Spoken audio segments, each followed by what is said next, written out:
we're live. Mm-hmm. Hey, everybody. It's Jonathan Harmon with the J Harmon Home Team powered by Keller Williams. And here on Spread the Positive Network, my buddy Trent Denton back there off camera. How's it going, Trent? Doing well, sir. Have you had a good week? Yeah, been great. Anything exciting happened this week? Not yet, but you know. There's still time. Yeah, a lot of time left. There's still time. A lot of time left. And before we get going with my very special guest, I want to give a quick shout out to Mr. Bryan Nale with First Horizon Mortgage that helps us underwrite this show. And you know Bryan, don't you? I do, and I think his card's changing again. Yes, that's what I heard. It's what, like next year, but still. Yeah. So Bryan Nale, love that guy. Does a phenomenal job on mortgages and loves to help spread the positive. So good dude there. Likes to bring light to what's going right. Did I do it right that time? Nailed it. Yes. I always mess that up. But anyway, I get the right idea. It's just the wrong words, you know, story of my life. Yeah. I don't know how to write songs like that. I don't know what words to use, but sorry, that got me good. Yeah, I figured it might. So my friend Trent, if you don't know this about Trent is a hip hop aficionado. So if I can throw a few lyrics in there every now and then, he'll, it'll get him. That, huh? Yeah. Okay. So I got my friend Bobby Hopkins here. Bobby is a man all over town in Rutherford County and various other things. And I've been bugging Bobby now for, I don't know, 3 years to get you on my podcast. And the first 2 times that I asked you, you flat said no. Just there was no explanation, just no. And that's what I like about you, is there's really no question as to it's just no. And it's not, you don't have to make excuses. Right. It's just no. And that was okay. It's a complete sentence, right? It really is. It's a really short, complete sentence. It's concise. Yeah. Right. What just happened there, Trent? Checking. Okay. Making sure we had sound. And Bobby, we're in Rotary Club together, and getting to know Bobby through the years that I've been in the club, I've grown to really appreciate your, I guess, just the way you do things and the way that you handle people and the way you associate with people, and absolutely 100% with a servant's heart. And you've been the president of the club. That was 3 years ago now. Is that right? 2 years ago. 2 years ago. 2 years ago. Yeah. So Robert, Amanda, you. Right. Okay. I had to make sure. That whole 2020 thing just threw everything off, and like my entire year count is off. Right. Yeah. Well, it was a challenging year, to say the least, when all that broke loose. No doubt about it. So Bobby, let's start with just some of the stuff about you, and then we'll get to the fun stuff. Not that learning about you isn't fun. I didn't say that exactly. Like I'm a little nervous. This guy is awesome. So anyway, it's rare that I'm nervous, but so you're wearing a bright green shirt. So you are associated in some way, shape, or form with Cricket Wireless, right? How is that? That's right. I'm an owner of 5 Cricket authorized retail stores. So to sell phones for Cricket or most any other brand, you do that by contract, and it's not a franchise. It's a different kind of model. But I've been in that business for about 30 years. So oh wow. But just the last 10 under the Cricket brand. Gotcha. And you said 5 stores. They're all over Rutherford County, right? Got 2 in Rutherford County, and then I've got 1 in Shelbyville, 1 in Lewisburg, and 1 in Lebanon. Oh, okay. Gotcha. Oh, it's kind of spread out a little bit. They are. Okay. And so you do that, and you have a few other ventures as well. I know you have gotten into the rental property business a little bit. True. I've got 3 units right now, a duplex, and then two houses. And then that's been a learning curve. For sure. And I've enjoyed it. I've enjoyed learning about how that business works. I've had some good mentors, you being one of them, that have guided me as I've looked at that part of my portfolio. What would you say? And I think you started buying rental properties at this point, maybe 4 years ago, somewhere around there. What would you say, and especially in this current market, what would you say has been the biggest, what's the word? Lesson is not the right word that I'm looking for, but thing that you thought before you started acquiring rental properties, and what you think about that now that you have changed your mind on? I guess the thing that I probably thought the most about, I have a legal education, and I have a license to practice law. I forgot about that. And I guess I thought people sign a lease and they either pay or you go to court. And there is a whole rainbow of communication and the last thing that you ever want to do is take a tenant to court. It's just not worth it. There are so many other things that you need to do too. And I, I also found that if I relate to them, if they've got a problem and they share that problem with me, it becomes my responsibility to help them solve that problem. Mm-hmm. Some people don't look at it that way, but I do. And I think that helped me during the downturn when people were out of work and people were trying to figure things out, was that I looked on them as a partner in my business, even though they were a tenant. Sure. Yeah. I love that. I tend to approach it the same way, that, you're helping them with something, but they're helping you with something simultaneously. And Right. You guys are working together to achieve not, what's the word I'm looking for?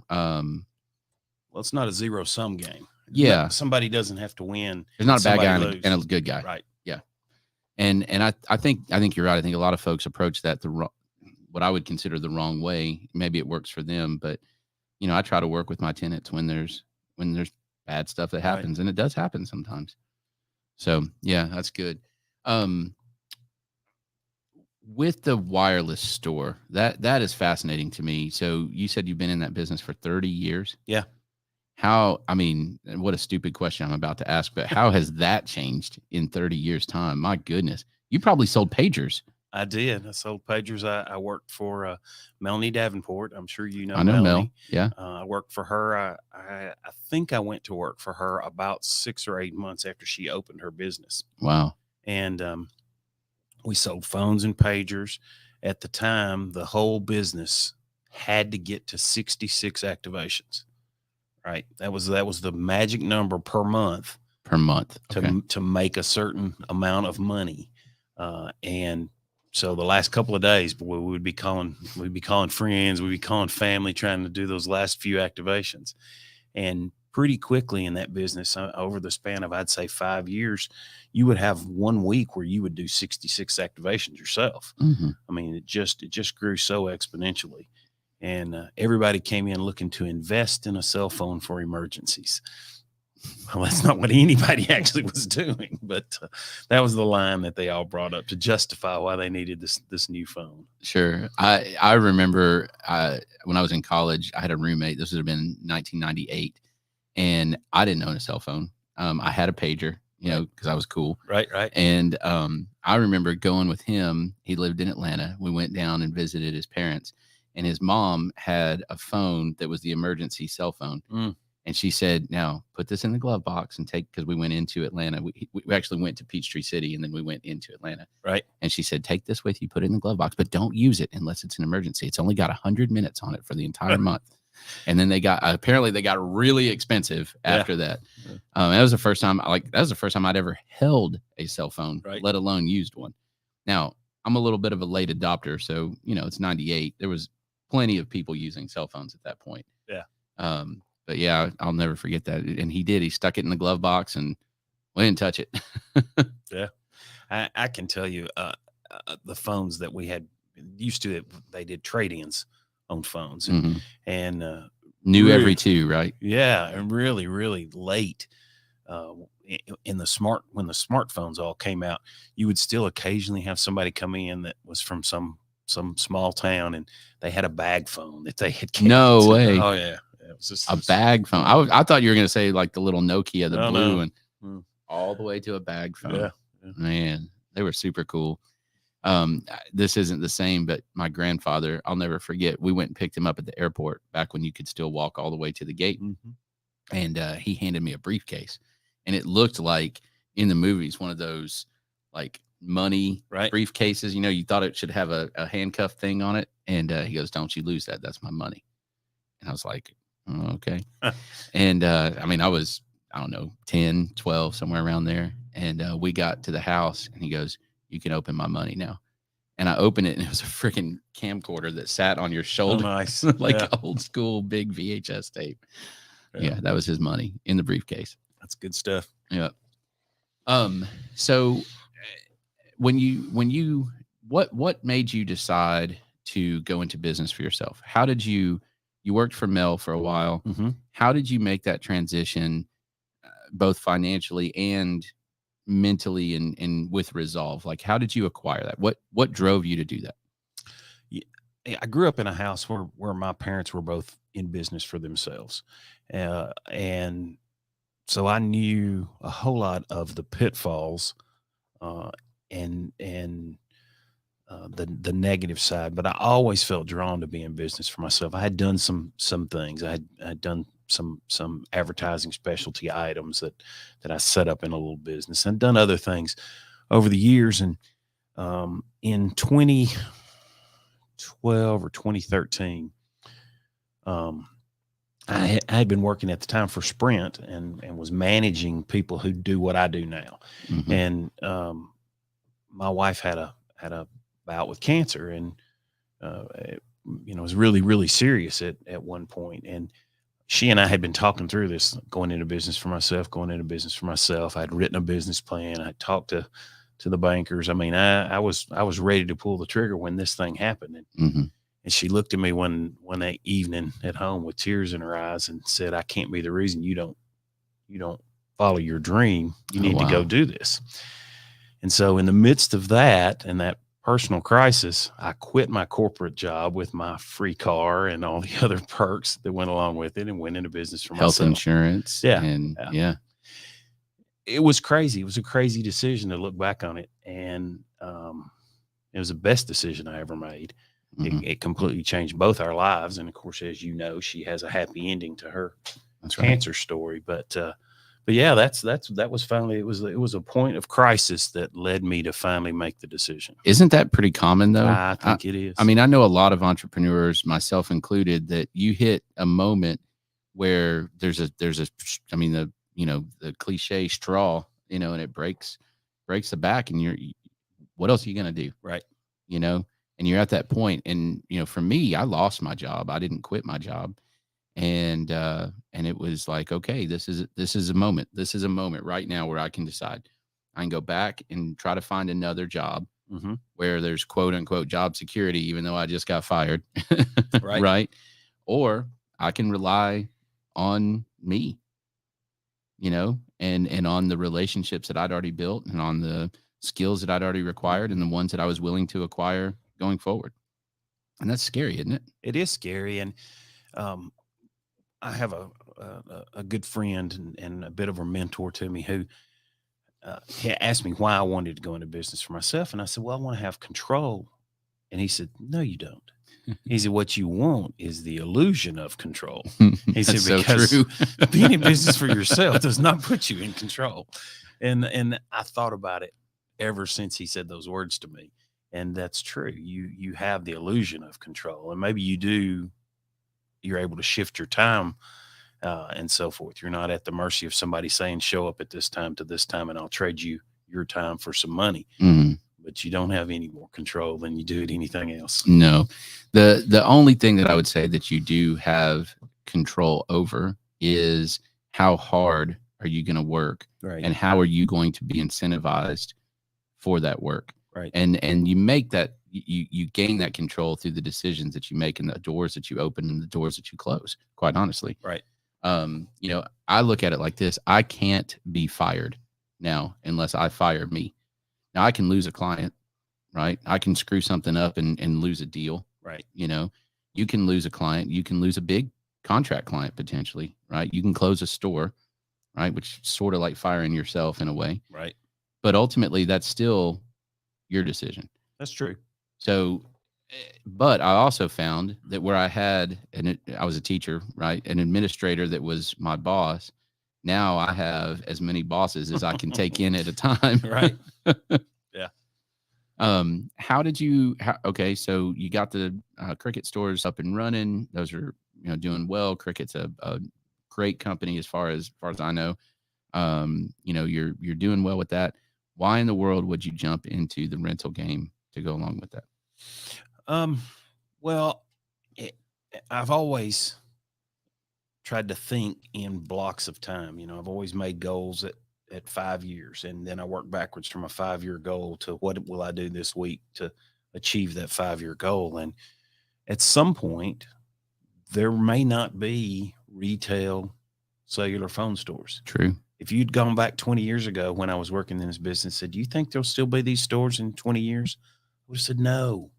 When we realized what Amazon was doing, I would have said, no, they're not going to exist. They're going to come up with a way to do it.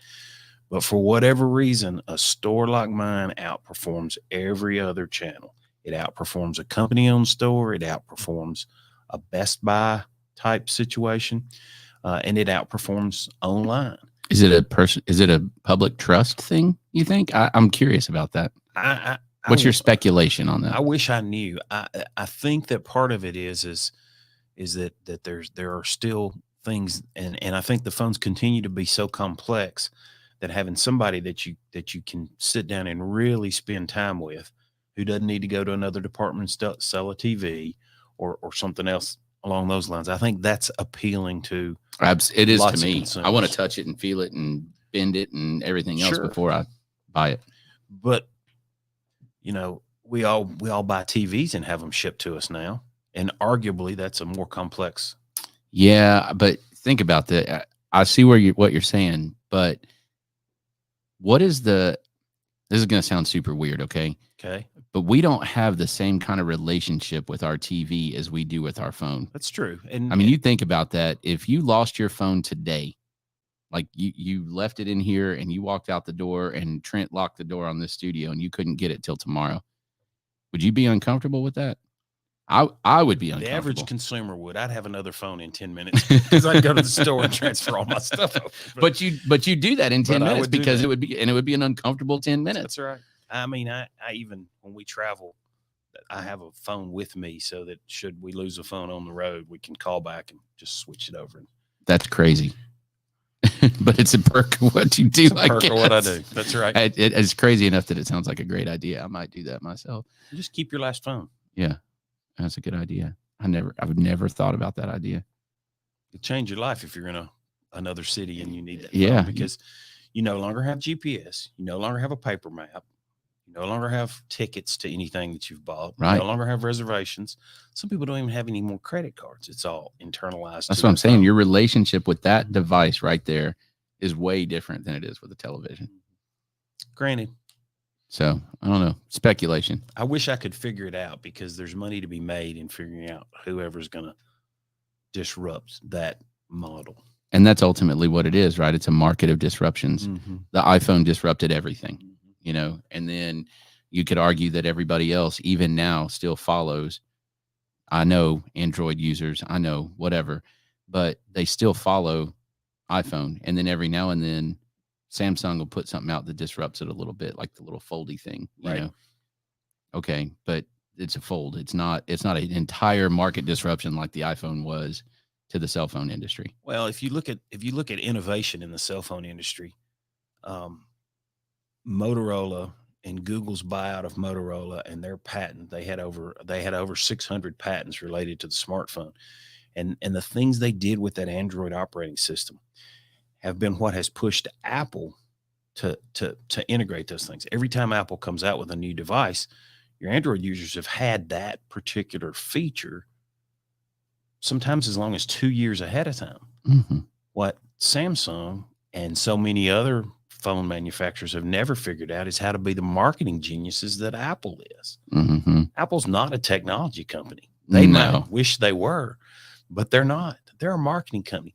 Go look at their big Apple store up on Broadway. Oh, I know. I mean, imagine what the rent is for that. What do you think they pay in there?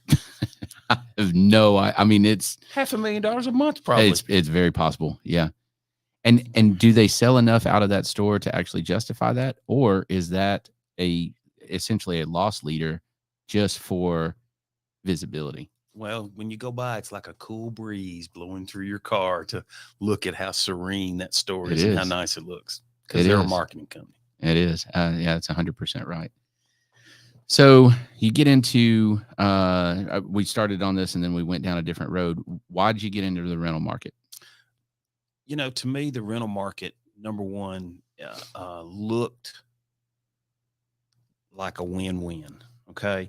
So if you buy a piece of property, they're not making any more land. So you own the underlying land. They actually do in Dubai. It's pretty incredible. Well, yeah, but I get your point. You get mine as well. So that there's that piece of it. You're owning something that you will own until you choose to sell it. You have to be paying no attention at all, not to realize how things are appreciating in Rutherford County and Tennessee in general. So there's going to be an inherent appreciation of your asset. And it seemed to me that being a landlord was something that I had a unique set of skills to be able to do. I understood the legal part of it. I understood that piece of the puzzle. I've had to have a lot of folks that have been in the property side of it educate me, and I've had a banker that has worked really hard to educate me and help me understand some things that I can do to fine tune that business. But my plan is in another 5 years, that's what I'm doing. That's my full-time gig. And that'll be what I'll do as a retired person, though I don't think I'll ever retire. That's a nebulous word, isn't it? Retire. What does that mean exactly? If you look in the Bible does not talk about retirement at all. And that's where I try to take my guide from. And so I don't figure I need to even think about it. I just need to keep on keeping on. Like, I don't even know what that would look like for me, and I mean, you're a little bit older than me, not a lot, but a little bit, but you're a little closer to retirement than I am. Let's put it that way. Fair.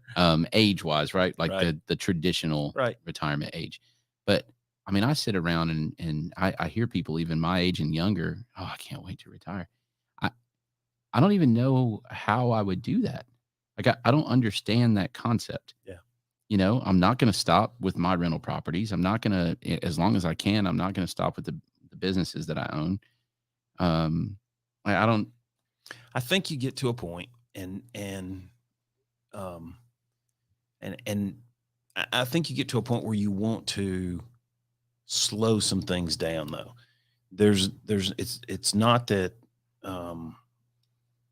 I'm to that point now. You made a joke about me saying no when you asked me to be on the podcast, but I've learned and I say no to things on an almost weekly basis. And I don't feel the need to give an explanation. And it's not for wanting to retire, but it is for wanting to simplify my life and really, really dig into the things that I think are important and really, really lean into relationships. And so that to me is what, quote, retirement age looks like. Yeah, I've heard people talk about learning to protect their time and their priorities, right?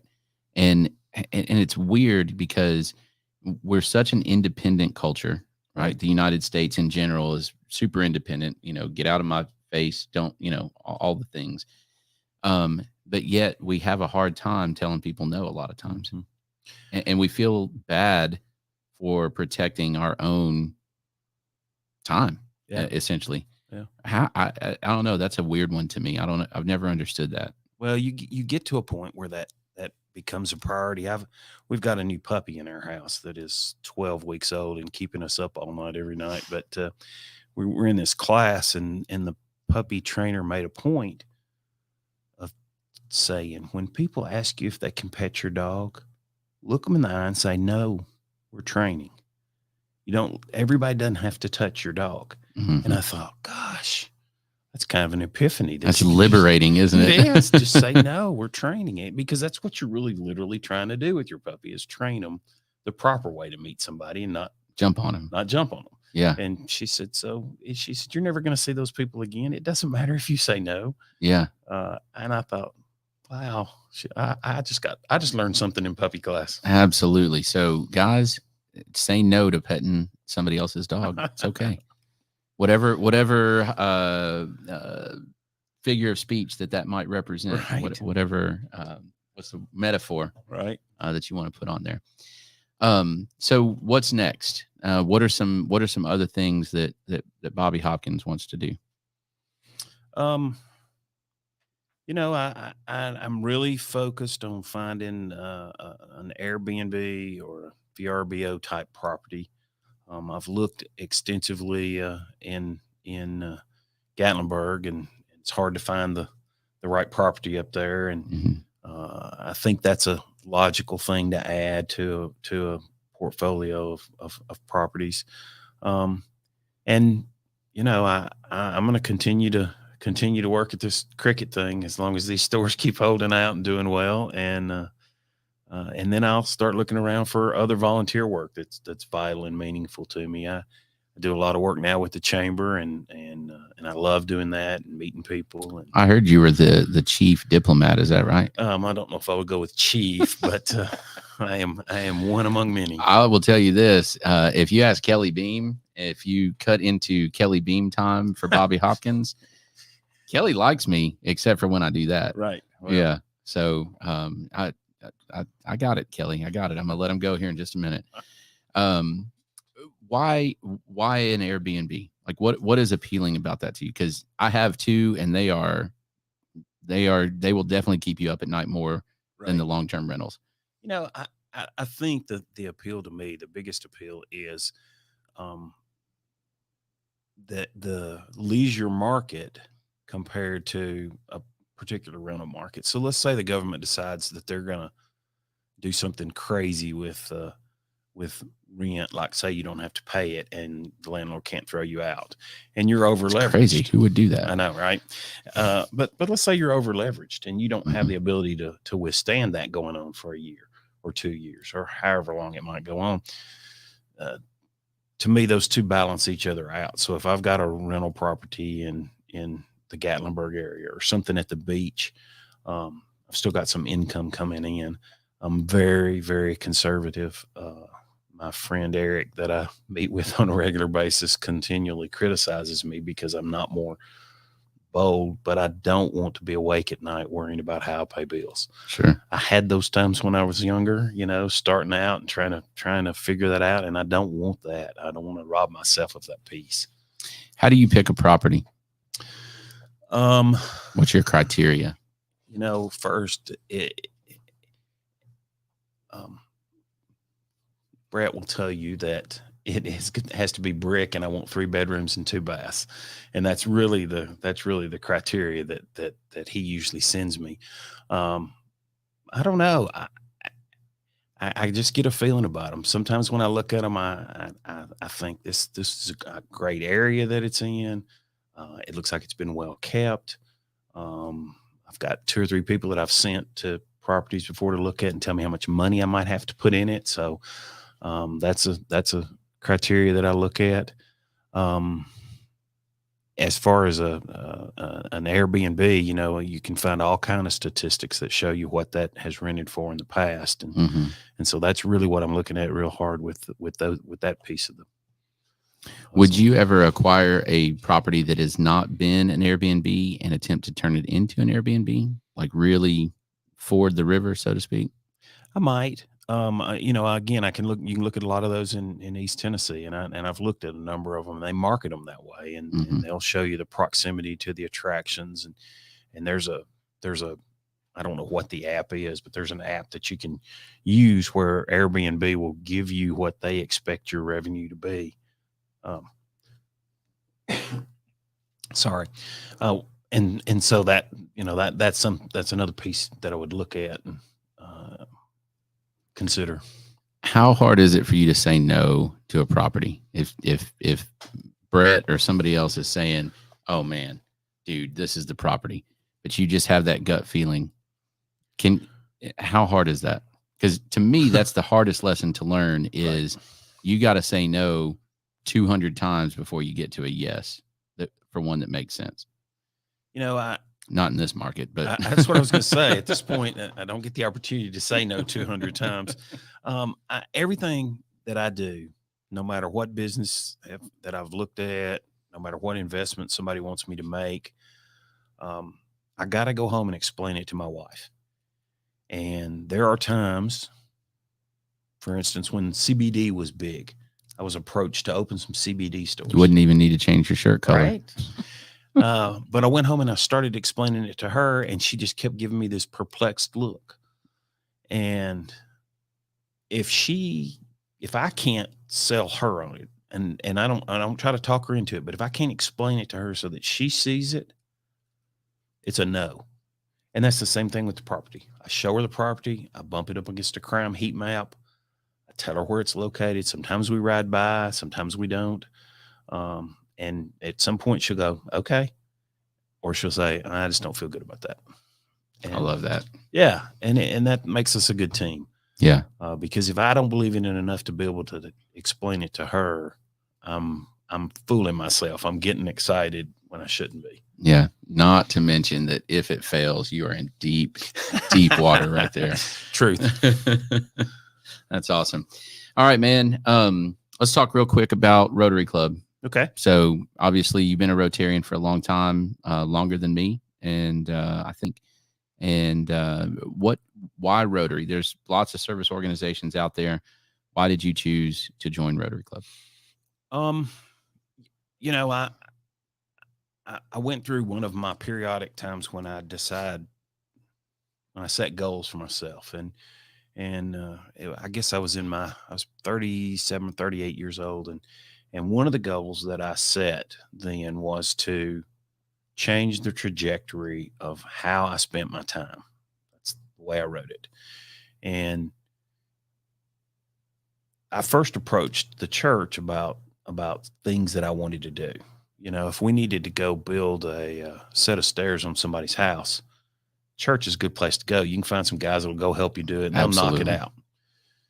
You want to fund a trip to go put electricity in a village in Honduras, church is not a good place to go because it's not what they're set up to do. It's not their primary mission, and they don't always understand. Unless that is their primary mission, and that's not every church. Right. But when I looked at the landscape, the Rotary Club afforded an opportunity to be involved in a wide range of worthy projects, and to multiply my efforts in a way that nothing else did.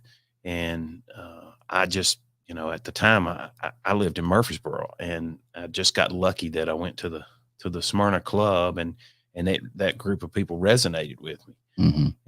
And so I joined. And who sponsored you into the club? Joel Parks. I love Joel. It's funny because I was going through Leadership Rutherford with the chamber, and talked to somebody in there that was a Rotarian, and she got me to put the application in. But Joel was who wound up sponsoring me because she was on her way out and was moving to a different job. So yeah, I actually went and talked to Joel, does my personal accounting, and I went and spoke to him. I haven't seen him in a long time. I forgot how tall that joker is. Yeah. Good Lord. I was standing there looking at him like this, trying to talk about whether or not I should buy a car and whatever. And anyway, it was very intimidating. He lives across the street from me. So yeah, I know when he's up in the middle of the night watching TV. Gotcha. All right. So I'm going to mention one more thing and then we'll close it out. So you had a very interesting odyssey last year that was quite hilarious for those of us that were watching it unfold on Facebook. So it probably wasn't quite as hilarious to you. Right. Getting a swimming pool built, and it took a while. It did take a while. It took over 11 months. Mm-hmm. They set a number of deadlines that they were unable to keep. Some of it was, the fault of supply chain issues. Some of it was the other fault. And the really funny thing, people kept saying, we should just sue them. I'm like, I want a pool. If I do that, I'll never get a pool. Right. Well, I think the funniest thing about that and when I really became a Bobby Hopkins fan, and I already was anyway, but rather than getting mad, and I'm sure you got mad a few times, but rather than publicly, I can't believe, whatever, you made it a pretty hilarious saga that unfolded with the daily picture of, I remember the worker sleeping on the edge of the pool. And there was all kinds of stuff that was, I'm just sitting here going, oh my word, how is he still laughing about this? Well, I knew by that point in the process, if I could get a pool liner all the rest of this stuff I can do myself. Yeah. I mean, I had already figured out how the pool worked, and all the equipment they brought all the the big stuff. So anyway, it was very interesting. They got us open the week after Memorial Day, and I bet we swam in that pool 150 times over the next few months. That's great. Yeah, that's great. All right, man. Hey, I appreciate you, and I appreciate the example that you give to younger Rotarians.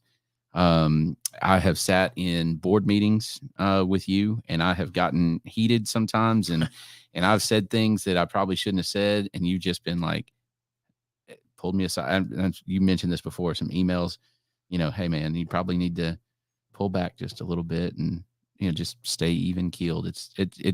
You're a good dude, and you're a good example of how to be a good dude. I don't know how else to say that. Thank you, Jonathan. So, go visit Cricket stores, 2 in Rutherford County. 2 in Rutherford County. Yep. 2 in Shelbyville. 1 in Shelbyville, 1 in Lewisburg, 1 in Lebanon. Lewisburg, that's the one. Where is Lewisburg? Lewisburg, south of Shelbyville, down kind of near Columbia. That's where oh my goodness. Philip George's. It's also where Bobby Hopkins is from. That's where you're from, and it's where the winery is. Yeah. Pickers Creek. Yeah. So good stuff. All right, man. Hey, if you guys have any questions for Bobby, hit him up. If I'm sure he would answer just about anything. Sure. Or he would just say no. and that's okay. So one more quick shout out to Mr. Bryan Nale over at First Horizon Mortgage. Thank you again for underwriting us, Bryan. And to my friend Trent Denson back there behind the cameras. Hey, Trent. Hey there.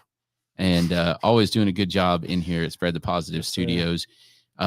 We've got next month, not this month, but be paying attention. Next month, we'll be having another meet and greet and networking event here at Cedar Glade for Spread the Positive to sponsor and host. It's going to be a lot of fun. But if you are interested in telling your story, if you want to do it with me, that'd be cool. Let's schedule a time. If you want to do it on your own and you want to start your own podcast, that's cool too. Let's schedule some time to talk about that. So join us up here at Spread the Positive. Lots of stuff going well, isn't it, buddy? Yes, sir. All Lots right. of exciting things. You guys have a great week. We'll talk to you again real soon.